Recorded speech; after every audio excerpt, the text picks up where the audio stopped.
welcome to Third Eyesight. You're speaking with Claudine Pucky and Michelle Bacolt. Thanks again, guys. Apologies for not being around for a while. Had a bit of a break. Been a bit busy, unfortunately. This week's topic is predominantly going to be about what's happened since probably 2020 to now and how everything has changed and how we as people have what we've been focusing on, what sort of areas we've been focusing on and the big changes that have been happening on the world spiritually, such as materialism, work-life culture and family. So, Michelle, give us a bit of an idea where you think we've sort of come roughly from last year to now. Well, we've seen an unfolding of things happening across the globe, obviously, and people have gone from a position of fear. Some of them have moved into anger. Some of them have gone into submissive. It's been a shifting right across the board. I think everybody's views are starting to change in every area. Life as normal is no longer normal, is it? So it's hard. I think if you think of it from a perspective of, at that time, I think before COVID, people were working 7 days a week. Family was last. Money was predominantly our focus in everything. And then all of a sudden, I think even in 2019, maybe November, December, even with COVID sort of coming out then, I really don't think people thought it was going to be a reality. No, certainly not. Yeah, it came as a shock across the board. I think everybody was shaken at the core. And yeah, as you say, families suddenly, it changed direction. Going from trying to stockpile or, get our mortgages paid and do all those sorts of things. Suddenly it was about getting close to family, having more time with family. Yeah, and I think spirituality changed in the sense people were more aware. I think people were becoming more aware of their own space, who they are, what they are in general, but I don't think the focus became so big until COVID sort of forced you into that area of having to sort of look at self and what's going on in the world in general and what's going on in your own little pods of your own life. Yeah, definitely. And our own ideals on our own freedoms and that sort of thing, sort of everything got wiped away. We were put down lockdowns, all those sorts of things happening, and everybody's had different reactions in that. Yeah. I think that one of my major points that I've sort of found relating back to scriptural time, which we spoke about well before we started this podcast, was, I go back to Noah with water, and then with COVID now we're going back to that Armageddon thing of fire. We're going to be burnt by fire and disease and petulance, right? Yeah, I think that was certainly something that was spoken on in New Testament. One of the things that Jesus Christ was saying repeatedly to his disciples is that as in the days of Noah, or just like the days of Noah, so shall it be again. We're not looking down the barrel of a flood, I don't think, although we are seeing massive amounts of turbulence from a natural disasters point of view that has certainly risen across the globe, even in the last 6 to 8 months. However, when it was spoken about as in the days of Noah, it came down to the mindset of humanity. In the days of Noah, we saw Noah building an ark. It took him over 100 years to build that ark. Everybody around could see what was happening. They could see and they feel the shifting of something happening, yet they remained mostly ignorant. It was only Noah and his few sons that got in that ark in the end. Mm-hmm. Even though over 100 years he's building this monstrosity of an ark, he was preaching and saying that the wrath was coming.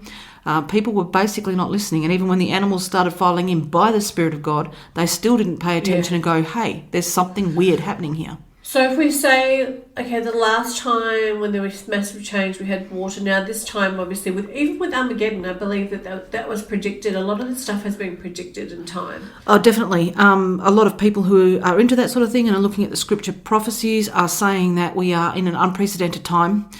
Basically, now we're seeing prophecies where we were seeing prophecies fulfilled maybe once a decade or what have you. Now we're seeing them almost fulfilled weekly. Some of the smaller, more what people would consider maybe insignificant prophecies are now coming more and more to light. You're speaking of the earth basically went through a baptism of water, and prophetically they're saying that in the end, and that is the end. We're not at the end yet, but the fire will come. In between that, we have seen prophecies which are saying, and Old and New Testament, that there would be plagues, that 25% of mankind would be wiped out with a specific plague. Is that COVID? Possibly. We're certainly seeing that there's a possibility that is exactly what it is. And as in the days of Noah, I think we're seeing the same stuff. We're seeing prophecies fulfilled, people generally not seeing that and trying to get on with life. I actually predicted this. One of my clients came back to me and said, you predicted this with me in my reading probably a year ago. At that time, she was like, yeah, right, whatever. And then she said to the day and the month of it, which I was quite surprised. Sometimes I'm like a little surprised, like, okay. It's funny how we do that, isn't it? Even though we know that we've got a line in somehow psychically and we can see what's coming, sometimes I hear things coming out of my mouth and it shocks me what I'm actually saying. I know, I totally agree with you. So I think the major effects that I've seen in general from my own eyes and felt and seen around where I live in general is the huge change and shift to families. Like everyone started to come back together. I think people have created more awareness with overseas, trying to reconnect with their past, even doing their family genealogy. Yep. Trying to reconnect, where does this belong, where do I belong, who am I type thing. Also probably engaging, I don't even think religion as such, more in the spiritual world, being more aware. Yeah, spiritually. And I mean, religion is a hard thing, because a lot of people balk at religion itself. I think we need to look at it, and from every point of view, we need to be looking at more of a set of belief systems rather than a religion as such. I certainly don't adhere to a lot of the religious dogma. Although, as you know, I'm quite in line with scriptures and those sorts of things. I would class myself most definitely as a Christian person. But I've got to be honest with you, a lot of the churches, I look at them and I go, I can't agree with a lot of stuff that's going on there. Yeah. So religion is a hard thing. I think it comes down to belief and experiences and the things we know. Religion, even God said himself, if you must have a religion, look after the orphans and love the widows. He wasn't about religion, and I think all of us have a spirituality, and that's more of what it is. It's a spirituality.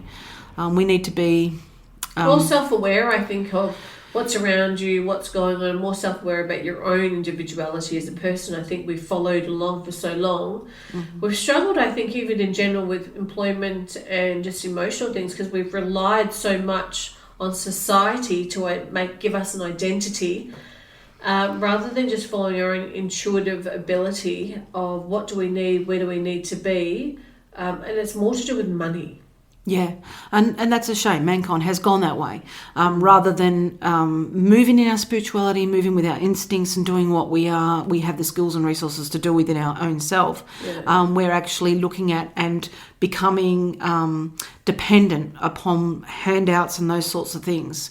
It's become the focus rather than loving family, and it had become the focus. I think we've shifted back in a lot of areas to just looking at family, looking at what we can do within our own sphere other than, the workplace and complying to all of that. People working ridiculous hours a week and not seeing family and trying to reach the goals of the finances, the mortgages and all those sorts of things. And now a step back to go, actually, is that the important thing? I've actually noticed a lot too that a lot of large corporations have started to restructure their business profiles and everything. Because people are working from home now, they're trying to concentrate more on family-friendly environment now, because they're seeing that they're getting more productivity out of their staff members. They're a lot happier from being at home. Yeah. And they've actually reduced the amount of money that they're spending, which in one sense is not good in one way and bad in another. Good in one way, bad in another. But their restructure is also getting rid of old cultures of negativity, that old stuff of, treat them mean, keep them keen is the way I always say. Yeah. And trying to breathe a new life into business, trying to breathe a new life into who they are. And I think that's just straight from the top. They're trying to make big changes. And spiritually, I've actually noticed that they're doing a lot of yoga. Right. Meditation classes they're offering people, being a little bit more family friendly as far as being more receptive to family needs, such as children having to, children being sick, so family members having to stay home. I think COVID sort of bring out a lot of identifying factors where they're actually probably saving more money than what they thought they would, in a good and bad way, I guess. But materialism for them hasn't been so important because they've had to concentrate more on their brand and what they're actually doing, really. Yeah, people are moving more into the holistic health rather than just financial and that sort of thing. So, yeah, it's definitely a shift that's going on there. So if we look at your, like I think I asked you before, if we look at, you do also house clearings and getting rid of entities, how has it affected your business in that sense? Our business has been very, very busy in that regard. We are seeing, unfortunately, when you've got a lot of fear, a lot of anger and those sorts of things, which is a lot of the energy that is floating around with all of this. People are angry about losing certain rights and those sorts of things. It does have an escalation. We've seen an escalation and I sort of believe that this is coming from the fact that we are getting flooded with spirituality one way or another.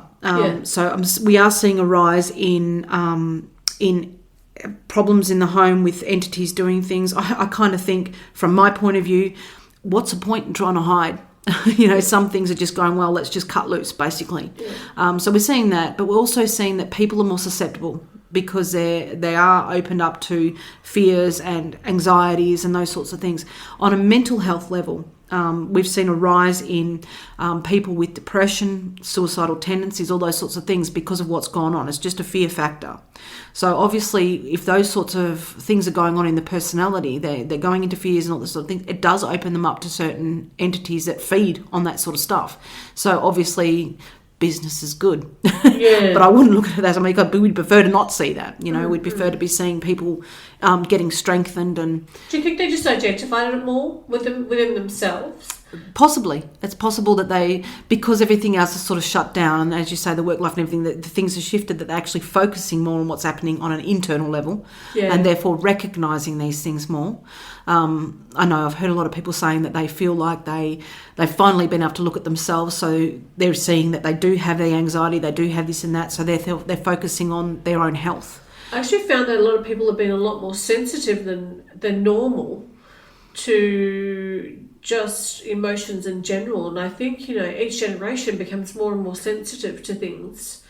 And if you look back 2 generations, it was really very shut off your emotion, shut off your intuitiveness, shut off who you are, and become this robotic person to fit in with the norm. Yeah, sure. It just wasn't acceptable. Taboos, as we say. People not talking about the spirituality and those sorts of things and what's really going on even on a psychic. So they're in their minds, those sorts of areas. They've been basically not speaking out. Now we're in a time where they have to, they need to, so they will. What are the trends that you've found since you've been seeing people? Because I have a lot of trends that seem to happen here and there as well. On a level of going into the psychic fairs and those things, which I do, I'm seeing a lot of people who are suffering from anxiety, panic attacks, depression, suicidal thinking. Those sorts of things have certainly been on the rise. Fear about financial security is a major one. And obviously this business of you can't travel, you can't do these things. I'm generally hearing out there that people are frustrated. They don't necessarily agree with everything the government is doing, but they're getting restricted. Yeah, I think the other focus for me has been too on families. I think people wanting to start families but being hesitant and taking that next step, or the inability to actually conceive has been a huge thing. And I think it's been a huge worry in relation to COVID, but let's not go into that in depth that way, because it's really not a topic that it seems to get bigger than Ben-Hur and becomes a big black hole. Yeah, sure. I'm saying that sort of thing, what you're saying with inability to be able to conceive. Those sorts of things have been, and they've been something that's been across the board all the time. I totally I hear agree. a lot of that. I think, a lot of the time I'm seeing that sort of thing. You're looking at someone who's, maybe been on contraceptives and that sort of thing for years and years. They've, from a psychological level, from a psyche point of view, they've been telling their bodies for a long, long time, no,